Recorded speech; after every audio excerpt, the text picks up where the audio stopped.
Four టోటల్లో పేరు ఉందనుకోండి, four totals అంటే చాలా పవర్ఫుల్ టోటల్ 22. దాని తర్వాత పవర్ఫుల్ 49 అండి. వీళ్ళకి తిరుగులేదు. 13 టోటల్లో వచ్చిందండి మా పేరు, అంటే 4 అనే కదా అని అర్థం అనొచ్చు. ఎస్, 4 టోటల్ 13లో. ఇవి డేట్ ఆఫ్ బర్త్స్ కదండి, దయచేసి గుర్తుపెట్టుకోండి. మేము 4లో పుట్టాము, 13లో పుట్టాము, మా లైఫ్ వేరేలా ఉంది, అసలు దీనికి మీకు ఛాన్సే ఇవ్వను నేను. నేమ్ టోటల్ 4 టోటల్లో రావాలి. అర్థమైందండి?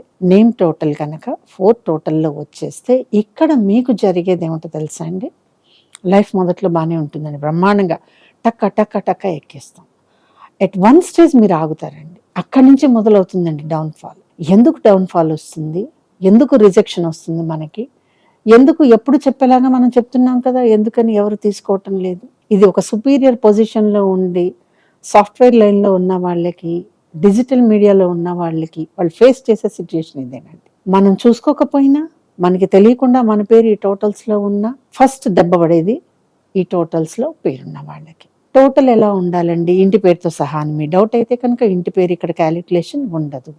మిమ్మల్ని ఏ పేరు అయితే పిలుస్తున్నామో అదే. ఆ పేరు కనుక 4 టోటల్స్లో ఉంటే బ్రహ్మాండంగా ఎక్కేచ్చండి కెరీర్లో. కానీ ఫాల్ మాత్రం తథ్యం. ఇది న్యూమరాలజీ చెప్పే నిఖార్సైన నిజం. జరిగి తీరుతుంది, జరుగుతున్నాయి, ఎన్నో జరిగాయి, రేపొద్దున ఇంకా ఎన్నో జరుగుతాయి. కాబట్టి మీ పేరు ఏ టోటల్లో ఉందో మీకు నచ్చిన పద్ధతిలో వేసుకోండి.